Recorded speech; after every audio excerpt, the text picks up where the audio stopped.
오늘은 2025년 3월 13일 목요일입니다. 좋은 하루 보내고 계신지요? 좋은 하루 시작하셨는지요? 어떤 상황인지 모릅니다만 오늘도 우리는 아버지 하나님의 크신 품 안에 실수 없는 인도하심 안에 있습니다. 그러니 오늘 하루도 힘내시고 평안하시고 주님의 사랑과 은혜 가운데 동행하시기를 바랍니다. 시작. 내 영혼아, 내가 어찌하여 낙심하며 어찌하여 내 속에서 불안해하는가? 너는 하나님께 소망을 두라. 그가 나타나 도우심으로 말미암아 내가 여전히 찬송하리로다. 아멘. 오늘 새벽에도 하나님의 평강이 우리에게 가득하기를 바랍니다. 어제 우리가 말씀을 보면서 하나님은 낙인을 찍지 않는 분이시다.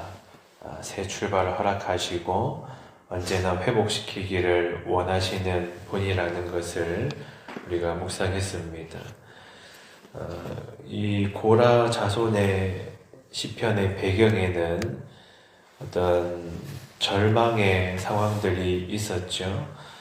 어제 나눈 것처럼 고라 가문이 본래 반역과 심판의 가문 아니었습니까? 그래서 그 조상 고라가 모세와 아론을 대적하고 하나님이 세우신 지도권을 침탈하려 했던 그 반역의 역사를 통하여 가지고 하나님께 심판을 받고 그 고라를 추종했던 자들은 불에 다 죽었던 그런 어떤 반역과 심판의 가문이었는데 하나님은 그들을 완전히 버리지 않으셨고 민수기 26장 11절에 보면은 이렇게 되어 있습니다. 제가 읽어드립니다. 땅이 그 입을 벌려서 그 무리와 고라를 삼키매 그들이 죽었고 당시에 불이 250명을 삼켜 징표가 되게 하였으나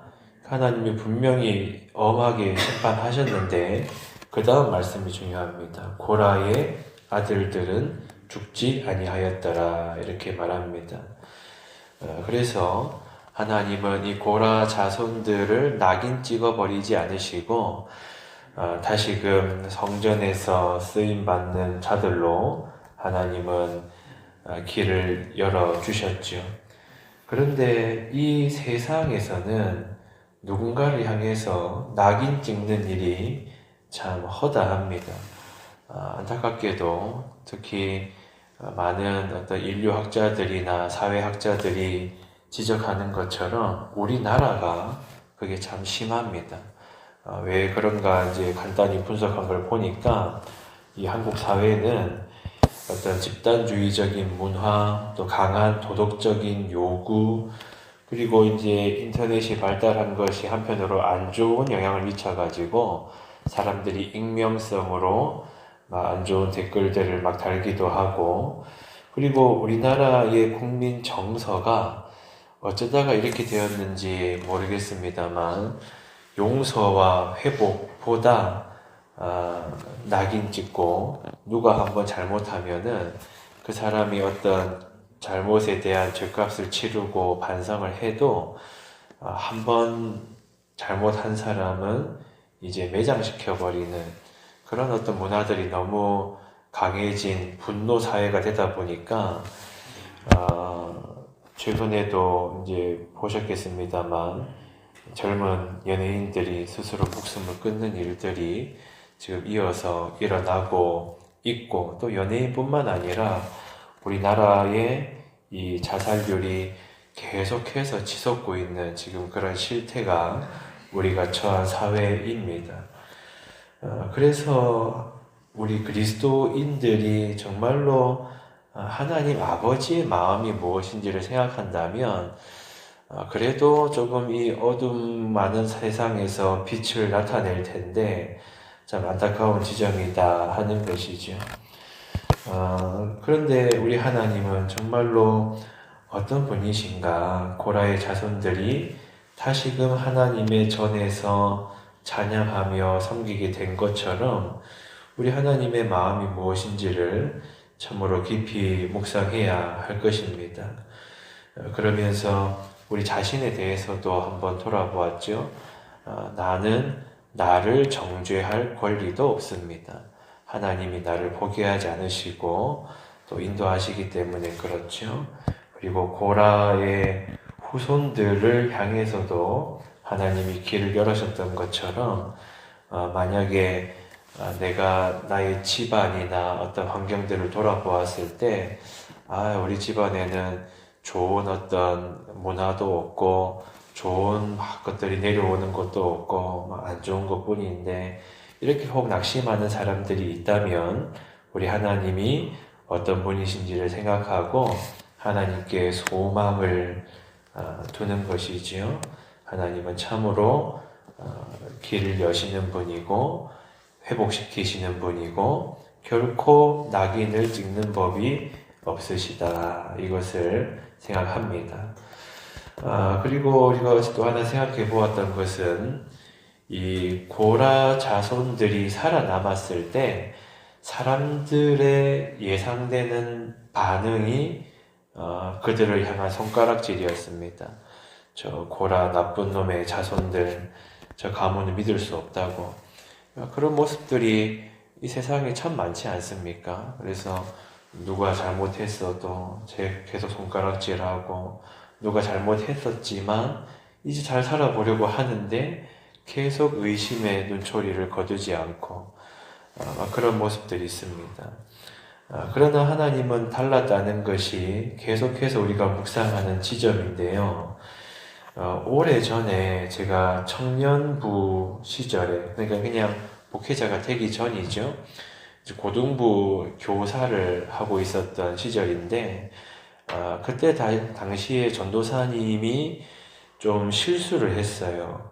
어떤 큰 범죄를 저지른 것은 아닙니다만, 그 전도사님이 뭔가 이 분노를 이기지를 못하고 어떤 선을 좀 넘어서 이제 실수를 했는데, 그때 모든 사람들이 다 당황했습니다. 학생들도 당황하고, 그 당시 고등부 선생님들, 그 고등부 선생님들 중에서는 장로님도 계시고, 권사님도 계시고, 많은 분들이 있었는데, 다들 당황하고, 한편으로는 좀 놀라기도 하고, 한편으로는 전도사님이 왜 저렇게까지 하실까 좀 분노하는 마음도 있고 이제 그랬는데 그때 당시를 다시금 떠올리면서 생각을 해보면 조금 아쉬운 점이 뭐냐면 그때 교사로 섬기고 있었던 저를 비롯하여 가지고 또 그 당시에 그 장로님들, 권사님들 중에서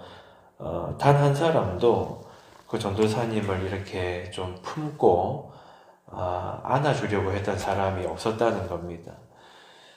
그것이 지금 생각해도 참 아쉬움이 남는 지점입니다. 만약에 그때 저는 그때 20대 중반의 젊은 청년이었지만 저도 만약에 믿음이 좀 더 있고 그 믿음이라고 하는 게 그냥 내가 예배 많이 드리고 기도 많이 하고 이런 거 말고 믿음의 실력이라고 하는 것은 사랑의 기품으로 나타나는 걸 텐데 제가 더 바른 믿음이 있고 더 하나님의 사랑을 묵상하는 마음이 있었고 만약에 그랬다면 비록 젊은 청년 교사였어도 따로라도 그 전도사님을 좀 위로하고 이렇게 좀 품어주려고 하고 했을 텐데 저도 그런 게 부족했고 또 그 당시에 교회 어른이라고 하는 장로님들이나 권사님들 중에서도 아무도 이렇게 말하는 사람이 없었습니다.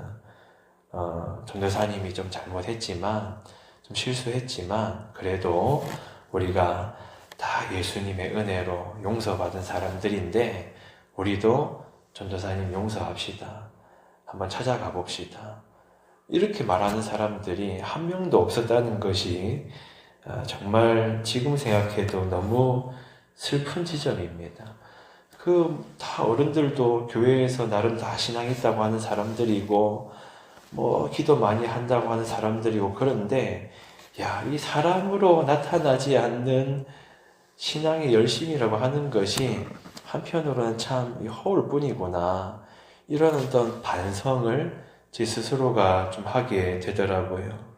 그래서 우리가 더욱더 하나님의 마음이 무엇인지를 생각해야 되는데, 만약에 그때 누구 한 사람이라도 그렇게 나서가지고 우리 전도사님 용서합시다.